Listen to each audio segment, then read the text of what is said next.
Hebreos capítulo 13, verso 17. ¿Ya lo encontró? Dice: obedeced a vuestros pastores y sujetaos a ellos, porque ellos velan por vuestras almas como quienes han de dar cuenta, para que lo hagan con alegría y no quejándose, porque esto no os es provechoso. Padre, te damos gracias por tu palabra.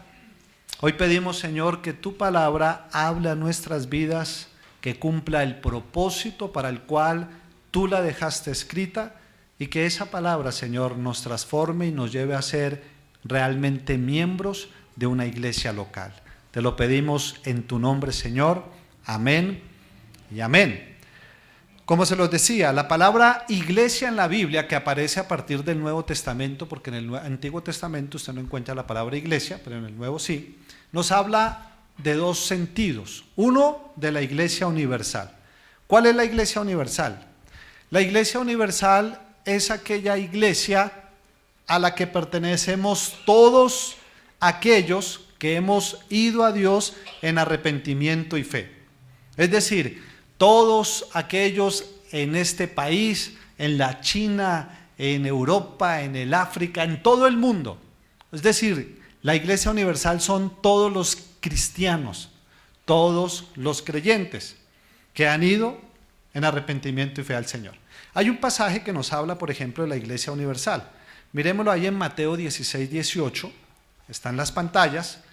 Ustedes recuerdan la situación. Jesús está reunido con sus discípulos, les pregunta: ¿quién dice la gente que soy yo? Y entonces algunos dicen: no, que eres un profeta, que eres Elías.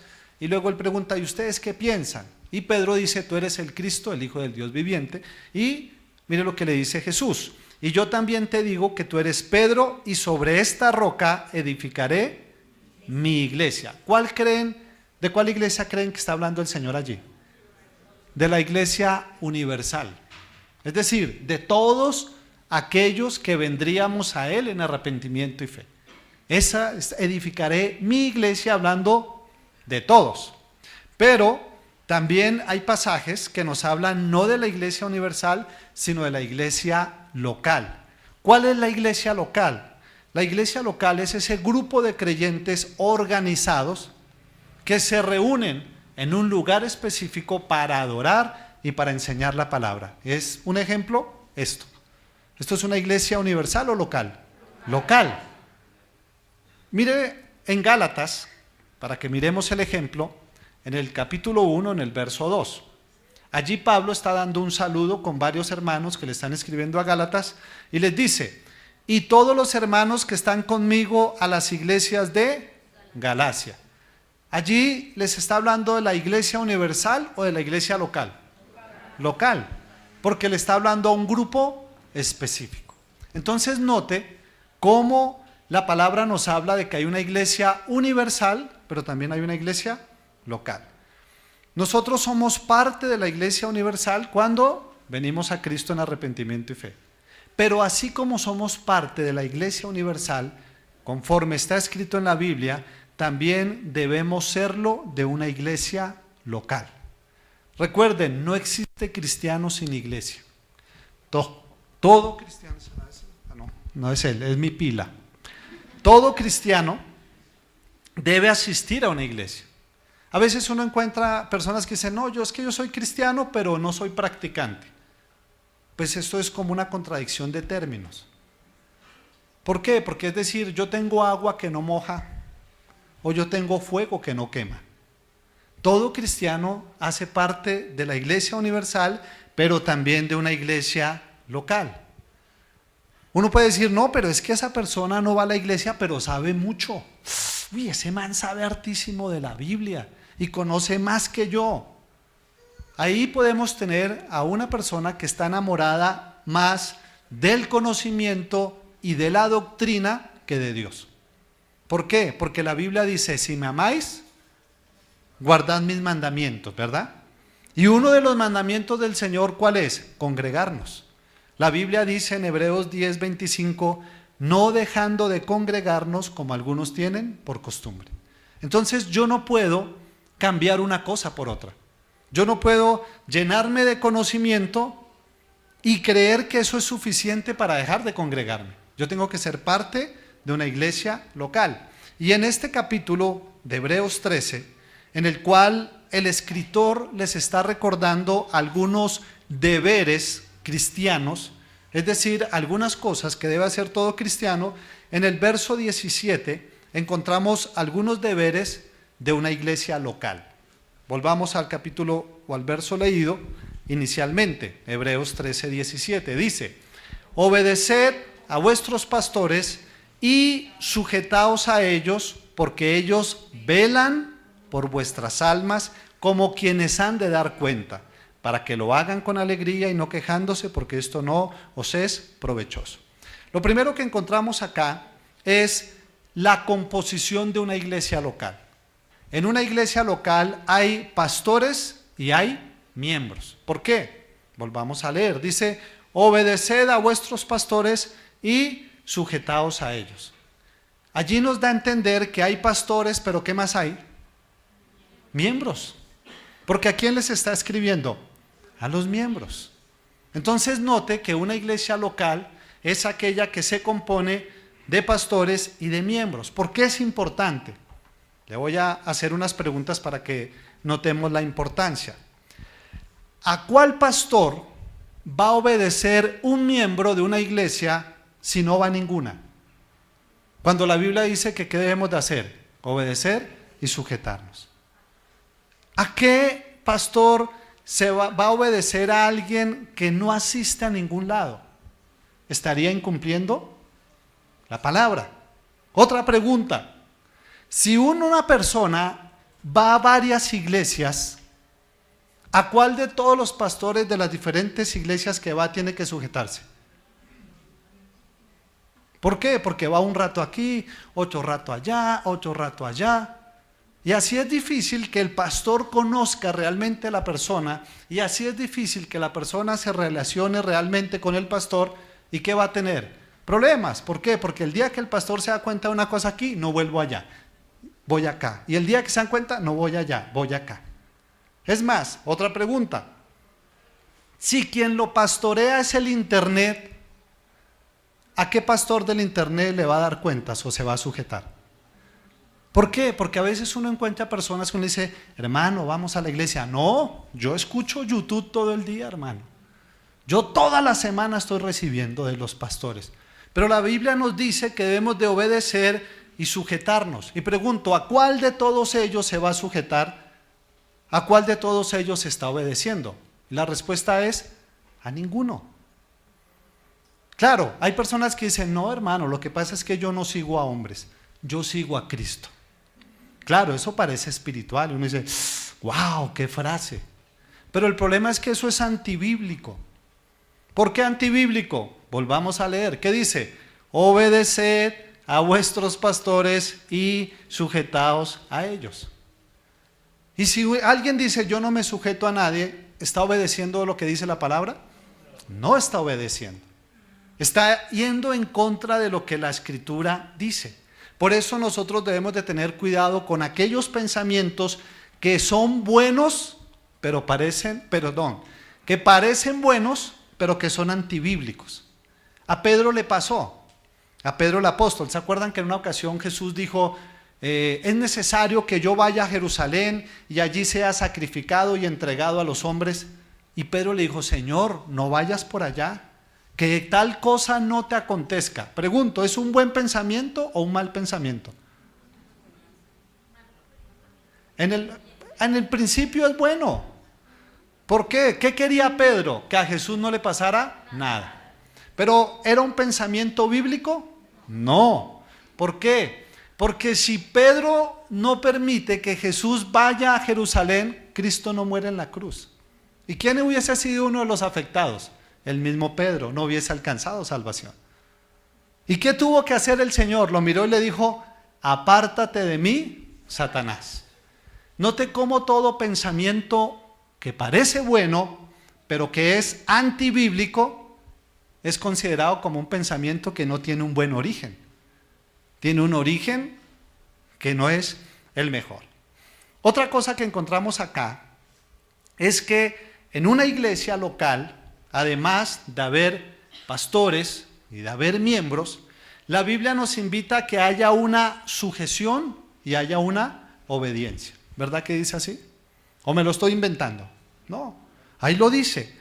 Obedeced a vuestros pastores y sujetaos a ellos. Ahora, vamos a aclarar unas cosas acá. ¿Por qué? Porque infortunadamente este versículo ha sido mal utilizado por algunos pastores para adueñarse de las personas y para obligarlas a hacer todo lo que ellos quieren. Infortunadamente ha sido así.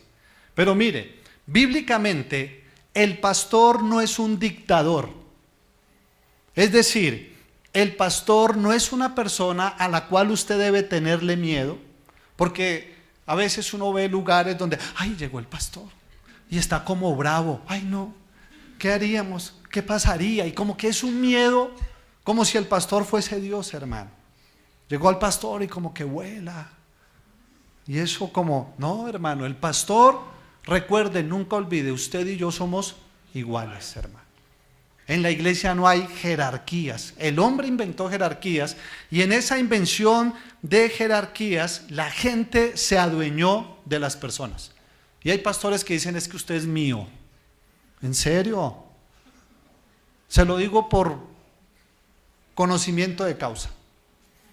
En una ocasión una persona, cuando estábamos en la otra iglesia, quería estar ahí con nosotros y fue y le dijo, pastor, es que a mí me queda más cerquita la otra iglesia. Y él lo abrazó y le dijo, no, usted es mío. Y tú tienes que ser fiel a tu pastor.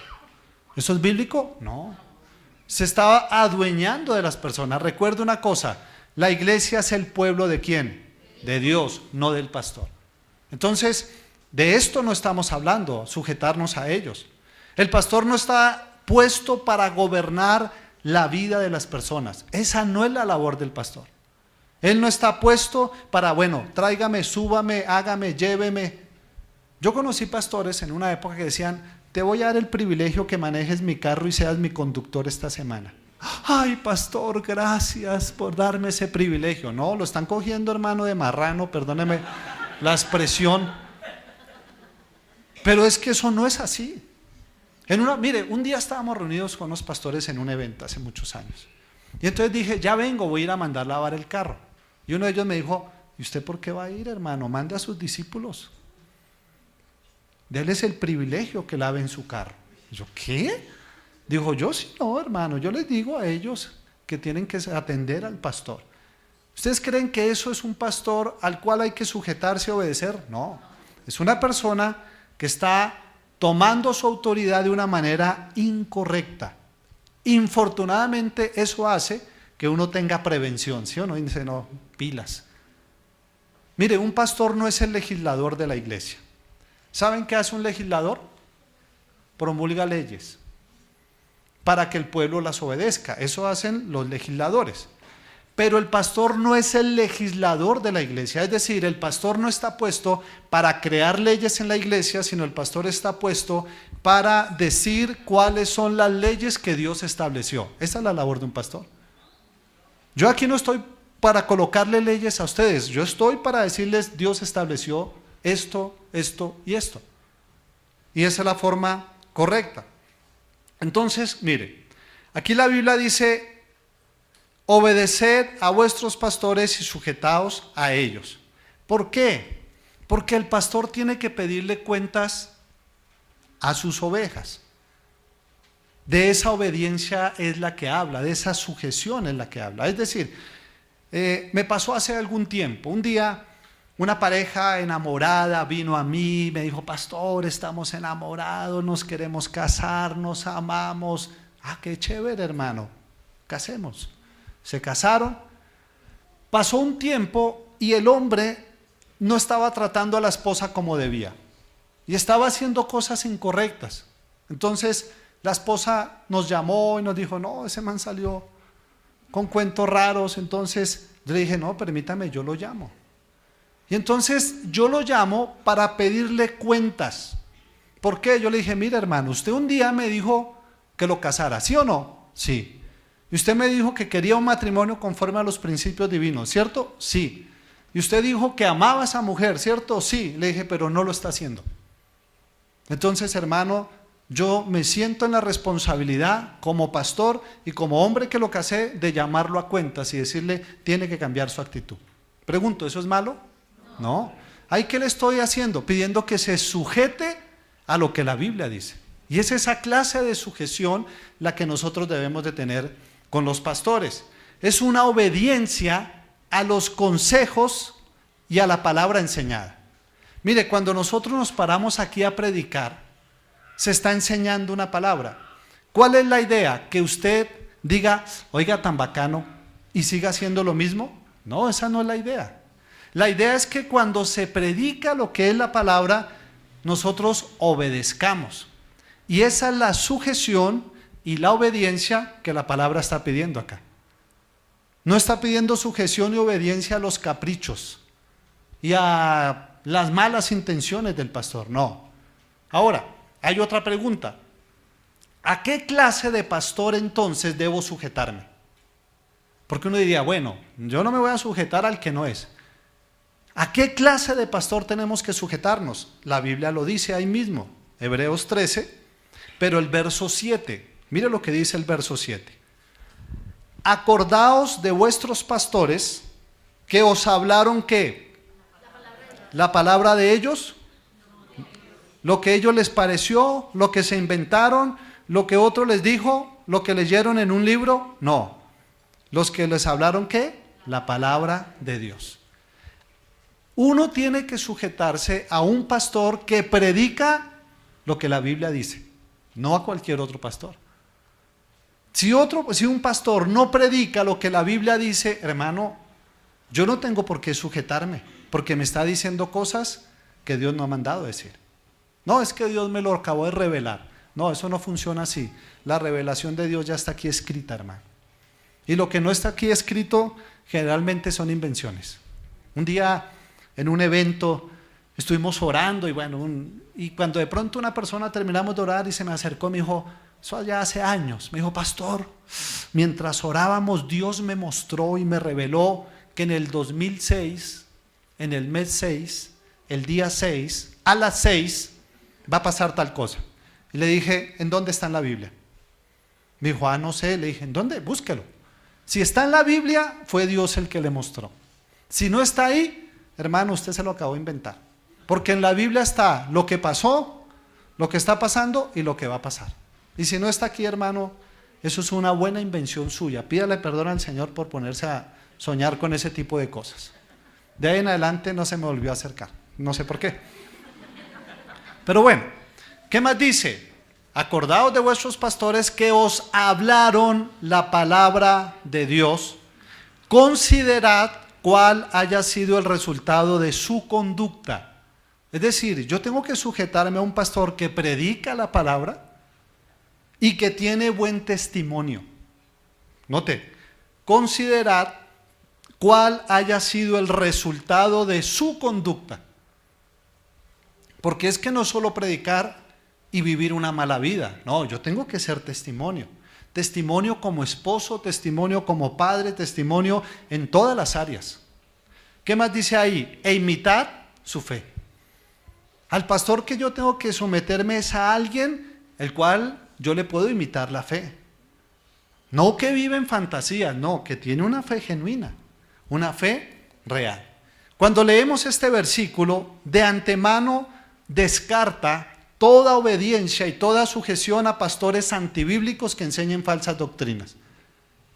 No tenemos por qué sujetarnos a un pastor antibíblico que enseñe doctrinas falsas, a un pastor que quiera adueñarse de las personas, a un pastor que trabaja por avaricia, que manipula a las personas para su propio beneficio, que amenazan, que intimidan, que gobiernan la vida de los demás, que tienen mal testimonio, que no tienen una buena conducta, que no tienen una fe digna de imitar. ¿A esos pastores qué hay que hacer?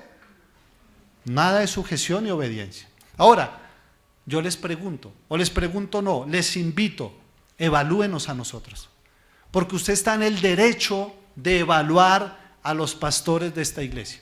Usted está en todo su derecho.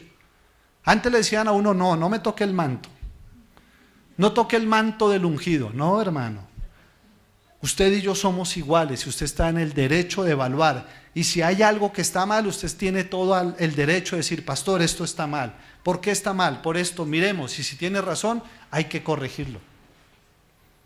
Pero ese es un derecho que ustedes tienen. Ustedes tienen el derecho de evaluarnos.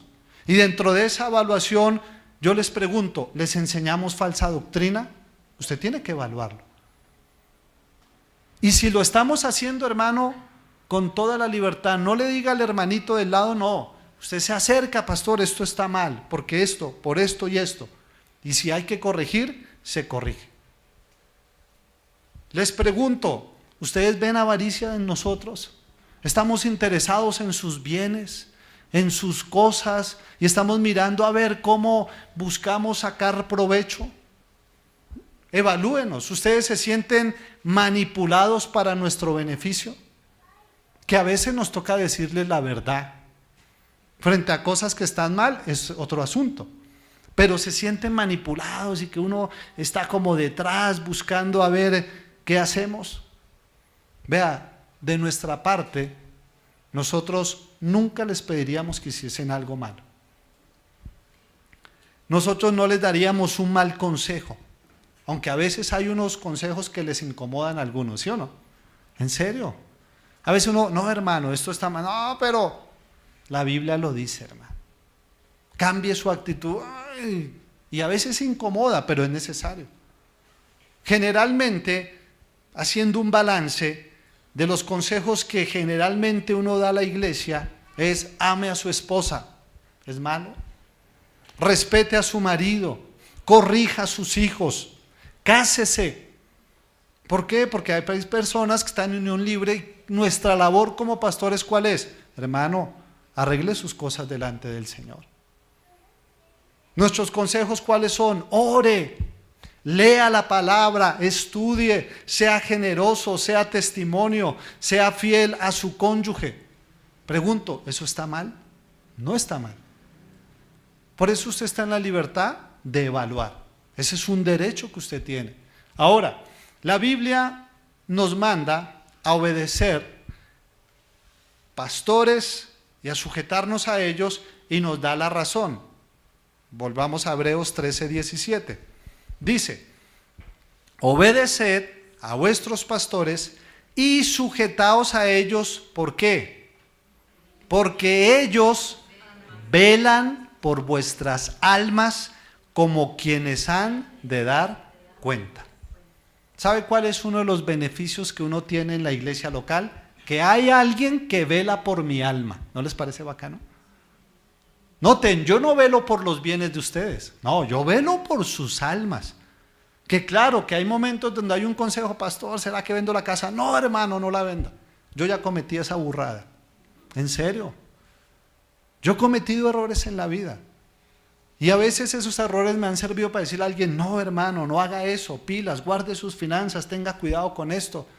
Que no, que es que me llegó una plata que me están diciendo que la preste. No hermano, pilas, no la preste, mira a ver, inviértala más bien, haga algo realmente bueno o correcto. Entonces nosotros vemos que aquí hay alguien que vela por nuestra alma, y escuche, lo más tenaz, y acá dice como quienes han de dar cuenta.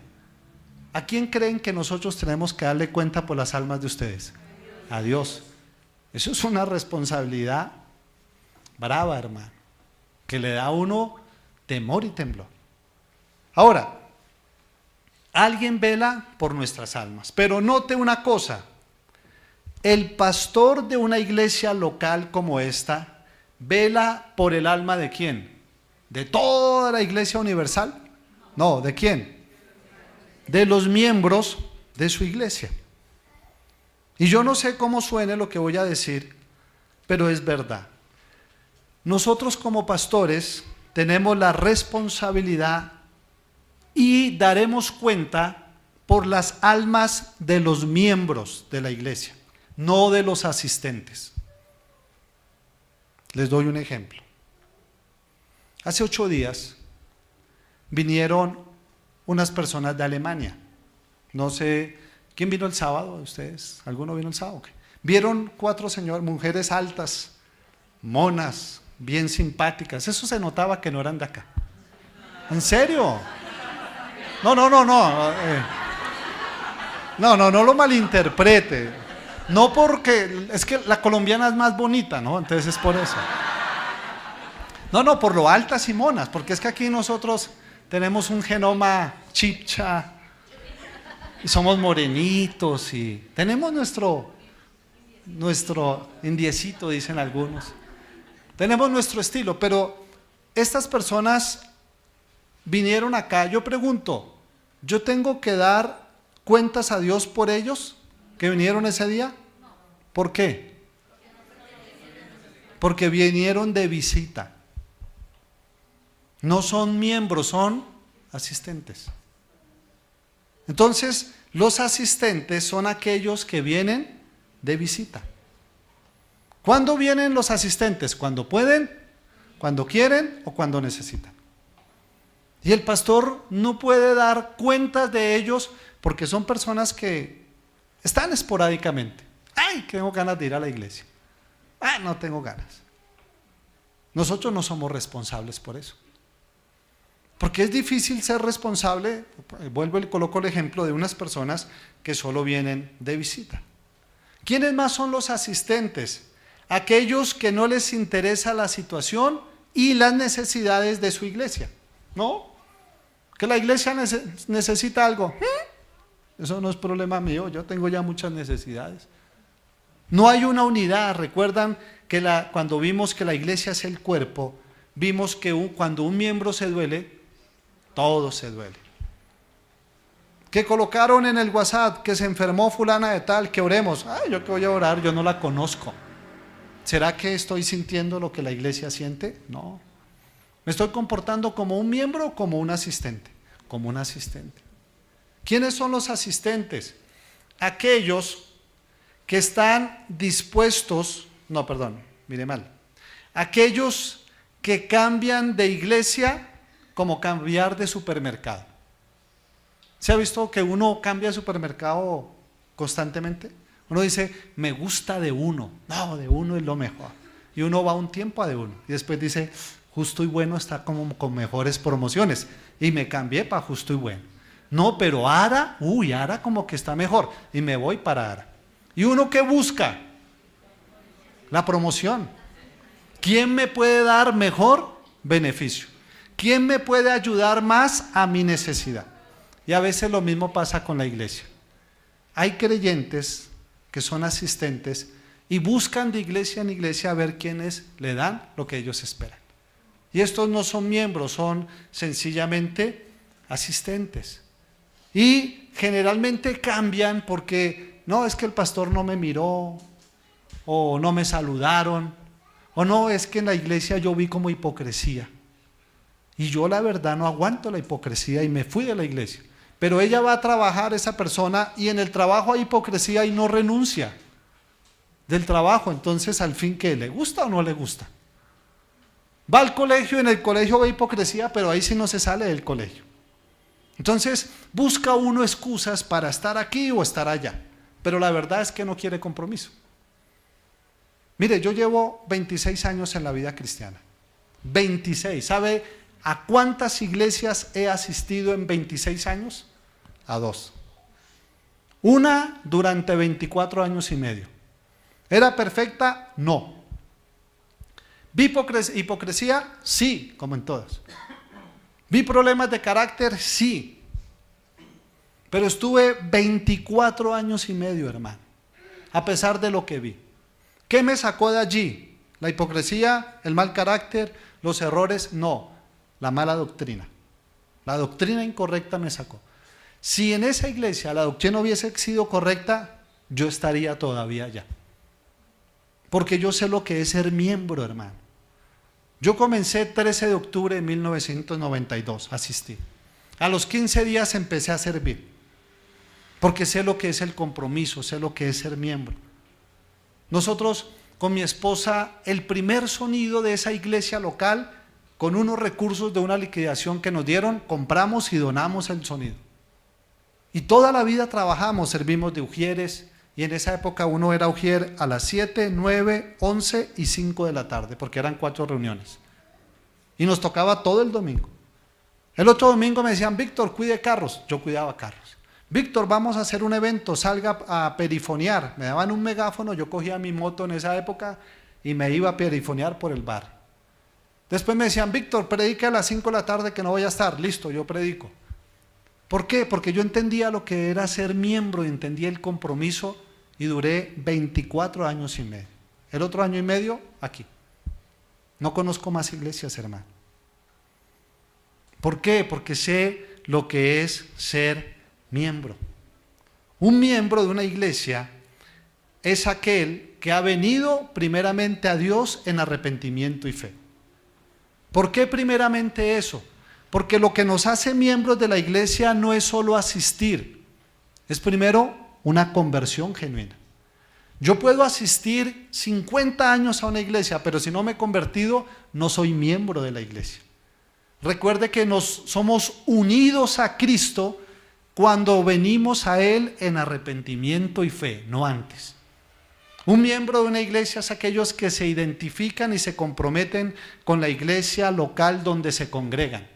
Es decir, oran por su iglesia, sirven, dan, son generosos, ayudan en lo que hay que ayudar. Eso es un miembro. Son aquellos que están dispuestos incluso a dejarse guiar en el camino del Señor. Yo sé que hay personas que dicen, yo voy a la iglesia, pero yo no me voy a comprometer con nada. ¿Eso será bíblico? No. Es como aquel que dice, oiga, cásese. Ya lleva mucho tiempo en unión libre, hermano. No, yo no necesito un papel para demostrar mi amor. Uy, eso suena romántico, ¿no? Dice, wow. Pero la verdad no es esa. La verdad, ¿cuál es? Que él no quiere cerrarse la oportunidad a otras cosas. La verdad es que él no quiere comprometerse de lleno porque no hay que pase algo. Y si me caso es más duro separarme. Entonces, la verdad es que no quiere compromiso, hermano. Esa es la verdad. Y a veces nos pasa lo mismo con la iglesia. Nosotros buscamos no comprometernos. Ahora, ya ustedes nos evaluaron. Ahora evalúese usted. ¿Es usted un miembro o es un asistente? Porque escuche, yo tengo que dar cuentas a Dios por los miembros. Que estamos dispuestos a ayudar a todo el mundo, sea asistente, sea miembro, sí, porque es nuestra labor. Pero yo no puedo dar cuentas de los asistentes a Dios. Dios no me pedirá cuentas por ellos, porque son personas que están, pero no están. Pero por los que están, Dios me pedirá cuentas. Y yo tengo que hacer siempre mi labor. Entonces, si ya nos evaluaron, vuelvo y le repito, evalúese usted. Porque en la iglesia hay pastores, hay miembros y hay asistentes. Y quien de alguna forma determina si soy asistente o si soy miembro, soy yo. ¿Por qué? Porque si yo vengo a Cristo en arrepentimiento y fe, soy unido a la iglesia. Pero si no me comprometo con la iglesia local, soy asistente. ¿Quién lo decidió? Yo. Entonces, evalúese. ¿Por qué? Porque la palabra es clara, dice, obedeced a vuestros pastores y sujetaos a ellos, porque ellos velan por vuestras almas. Velan por vuestras almas.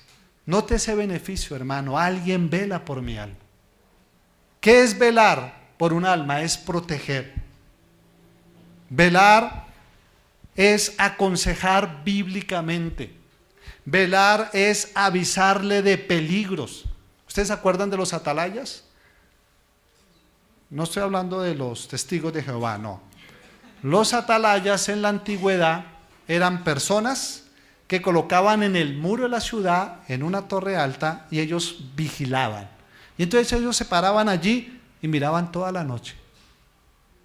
Y si de pronto veían un ejército enemigo, ¿qué tenían que hacer?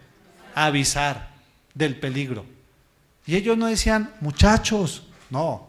Ellos sonaban trompeta, gritaban, despertaban a todo el mundo. ¿Por qué? Porque venía un peligro.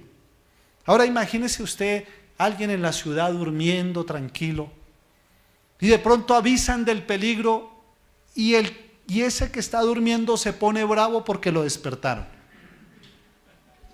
¿Sería justo? No, porque le están avisando de un peligro.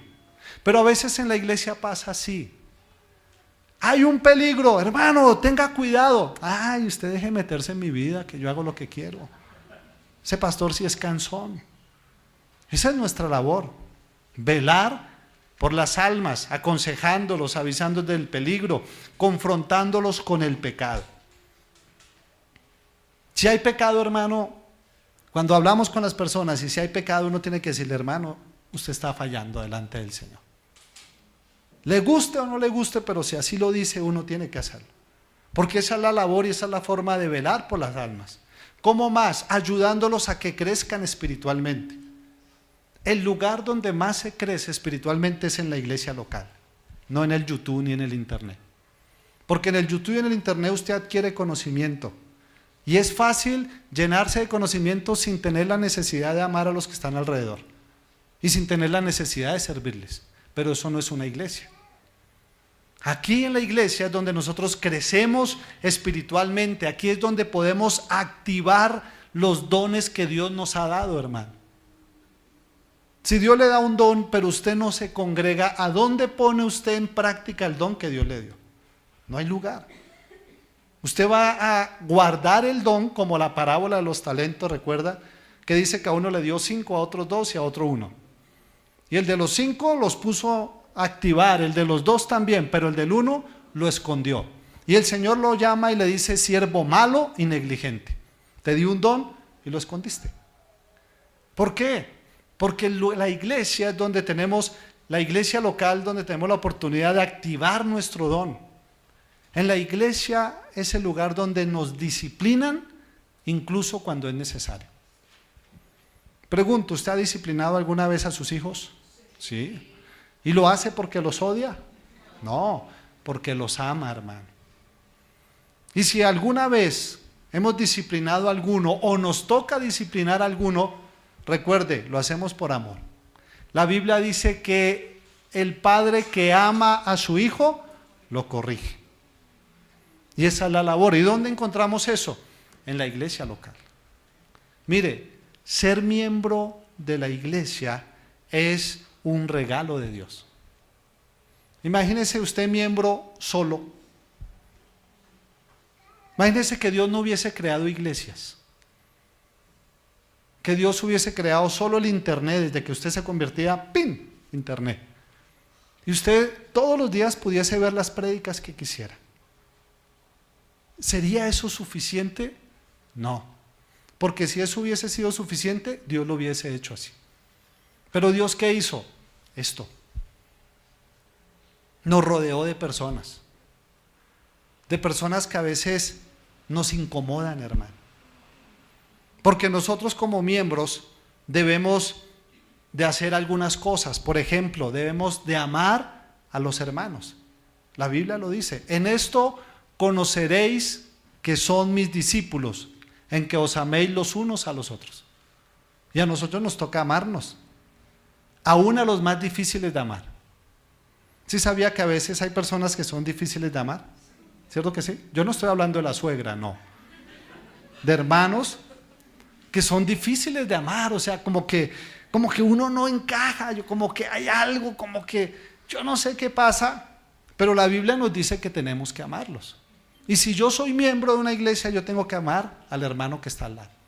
Y tenemos que aprender a amar a todos, porque la Biblia no lo pide.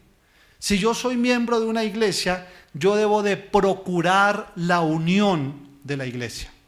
Es decir, no le jale al chisme. No haga lo del cuento de los 3 pastores, hermano. Que ese no sea su problema. Oiga, hermano, le voy a contar una cosa, pero para que oremos. ¿Se ha escuchado esa frase? Le voy a contar algo, pero para que oremos. Hermano, eso es un chisme. En serio. Cuando le digan así, le voy a contar algo, pero es para que oremos, dígale, no, ore usted. No me cuente porque usted ya me va a hablar de alguien. Eso es fijo, hermano. Y a veces permitimos ese tipo de cosas y el chisme, hermano, no permite la unión dentro de la iglesia. Procure, hermano, amar y orar por el liderazgo de la iglesia. ¿Usted sabe que hay unos líderes que están a cargo de sus hijos allá? Pregúntese, ¿usted ha orado por ellos? Señor, gracias por la vida de Cata, por la vida de Daniela, por la vida de Giovanni, por la vida de Lady, por la vida de Juan, por todos aquellos que sirven allá y que le están dando una educación espiritual a sus hijos. ¿Usted ha orado por ellos? Gracias por la vida de Víctor, de John, de Claudia, de Carol. Gracias por la vida de Álvaro, por la vida de los músicos. Gracias por aquellos que nos ayudan al aseo. Gracias por aquellos que hacen la guapanelita.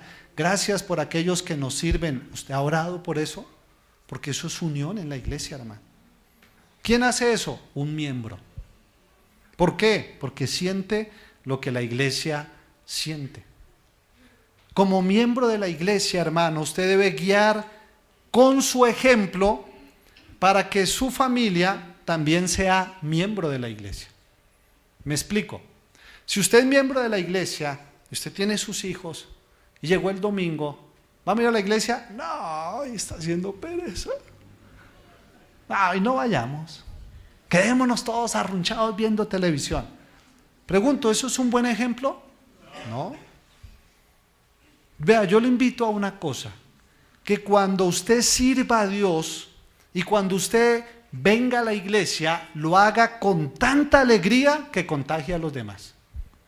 Porque los hijos aprenden de nuestro ejemplo. No lo olvide, el libro de ilustraciones de los padres, de los hijos, es la vida de los padres.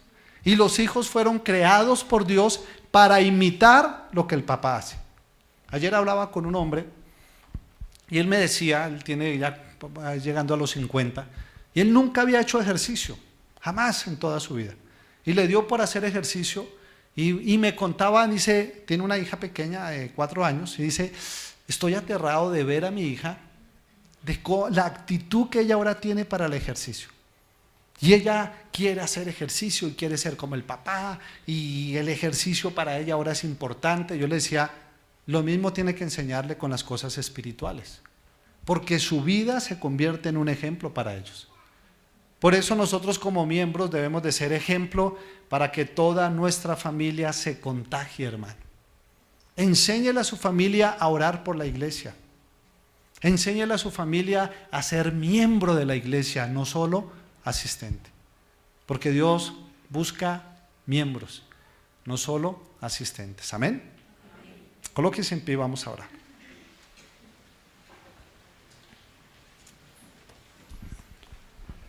Cierre sus ojos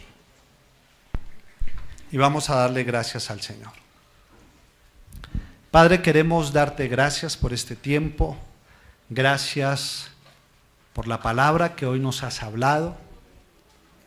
Gracias, Señor, porque hoy, a través de tu palabra, tú nos muestras una verdad. Y como a veces decimos en el argot popular, la verdad a veces duele, pero es necesaria. Gracias, Señor, por confrontar nuestra vida. Gracias por tener una iglesia que me confronta con la verdad y que no solo me ilusiona y que no solo me llena de sueños y que no solo me dice lo que quiero escuchar, sino que también me dice lo que debo escuchar. Gracias, Señor. Y yo le invito a algo allí, usted con sus ojos cerrados. Si usted no ha venido a Dios en arrepentimiento y fe, usted es un asistente de la iglesia. Porque solo cuando venimos a Él convencidos de nuestro pecado y creyendo plenamente en la obra que Jesucristo hizo en la cruz del Calvario, creyendo que ahí encontramos salvación, es cuando somos incluidos en la iglesia, antes no. Por eso, si usted no ha venido a Dios en arrepentimiento y fe, yo lo invito, venga a Él en arrepentimiento y fe. Permita que el Espíritu Santo obre en su vida y lo guíe para venir a Él, para arrepentirse de sus pecados, confesarlos y colocar toda su confianza en la obra de Jesucristo, en que Cristo es el único que nos puede salvar.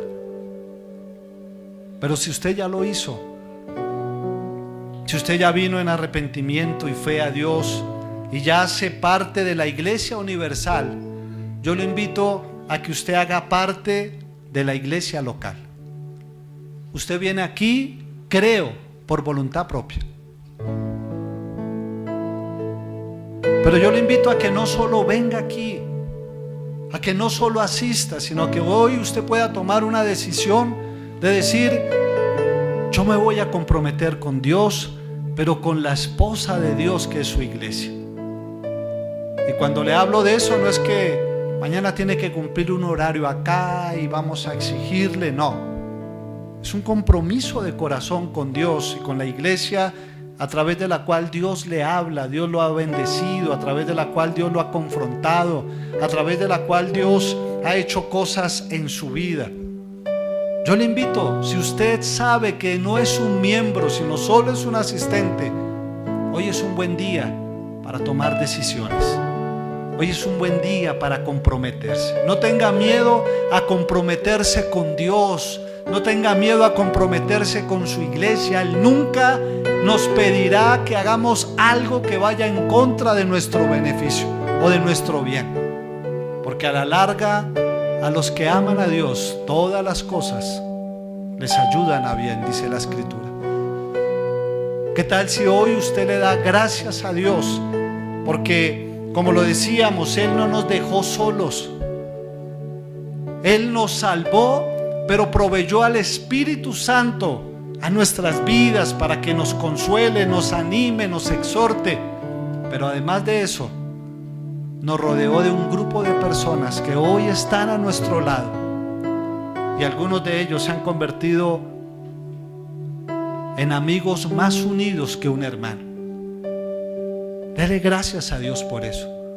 Dele gracias a Dios por esas personas hermosas que ha podido conocer, que son parte de la iglesia. Aquellos que de una manera sin ningún interés o desinteresada se han preocupado por usted. Tal vez incluso más que su propia familia. Aquellos que de una manera desinteresada lo han ayudado, han orado, han estado pendientes en situaciones, cosas que tal vez ni la misma familia lo ha podido hacer. Dele gracias. ¿Y qué tal si en esta hora, hoy usted ora por la iglesia? Es decir, por aquellos que están al lado. Aquellos que están al lado son personas con necesidades, con sufrimientos, como usted y yo, igual, los cuales necesitan oración. Yo le invito, ore por la iglesia en esta hora.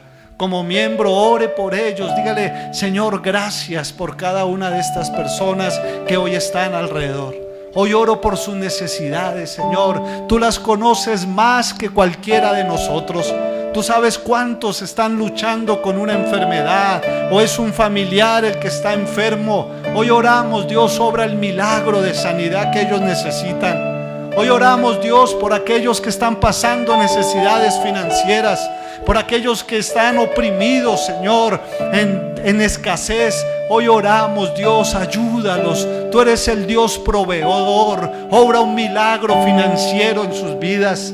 Hoy oramos por aquellos que están mal en sus emociones, en sus sentimientos. Hoy oramos por aquellos que tienen un pecado, una debilidad y luchan fuertemente. Hoy clamamos: fortalécelos, Señor, en este caminar. Hoy clamamos por tu iglesia. Hoy bendecimos tu iglesia. Padre, bendice a cada miembro. Hoy nos unimos para orar por aquellos que han puesto en el grupo y que necesitan oración por enfermedad. Hoy clamamos milagros, Señor. Seguimos creyendo que tú eres un Dios poderoso, un Dios que puede hacer cualquier cosa, Señor. Y en confianza y fe, hoy clamamos, Señor, por tu iglesia y por cada uno de los miembros, Señor, que hoy están a nuestro alrededor. Y ahora les quiero invitar a otra cosa, allí con sus ojos cerrados. Oren por nosotros.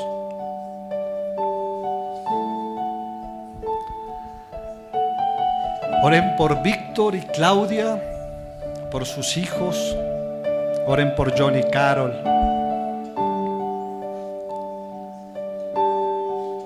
Nosotros también tenemos necesidades.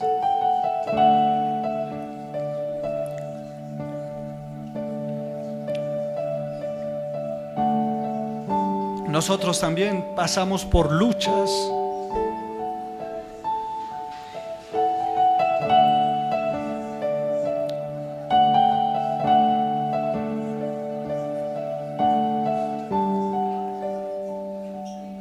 Y necesitamos la oración de la iglesia.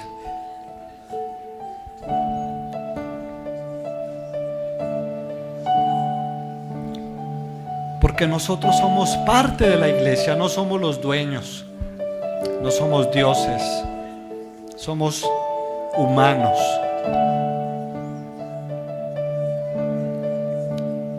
Y necesitamos sentirnos también rodeados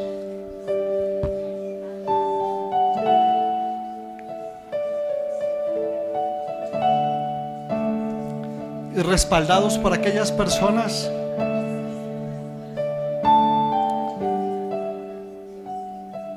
a las cuales hemos querido dar de lo mejor que hay en nosotros. Aquellas personas por las que oramos diariamente. Aquellas personas por las que nos preocupamos. Y a veces hasta lloramos por situaciones.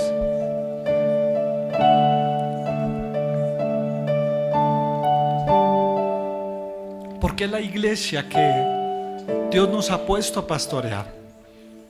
Y sabemos que daremos cuenta a Él por sus almas. Padre, te damos gracias. Hoy pedimos, ayúdanos a ser iglesia. Ayúdanos a manifestarle al mundo. Hoy en día, en medio de tanto mal testimonio de iglesias, de miembros, de pastores, ayúdanos, Dios, aunque pequeños para muchos, a ser testimonio de un Cristo vivo. Somos tu esposa, somos tu cuerpo, Señor. Y la manera como tú te manifiestas al mundo es a través nuestro, Dios. Ayúdanos. Únenos, Señor, y permítenos ser la iglesia que tú quieres, Dios. Aquella iglesia que tú te presentarás a ti mismo para casarte con ella. Aquella iglesia santa, sin mancha y sin arruga. Ayúdanos, Dios, a ser miembros y a comprometernos contigo y con la iglesia en la que nos has puesto. Hoy te damos gracias, Señor, por ello y te bendecimos, Señor. Gracias, Padre. Amén y amén.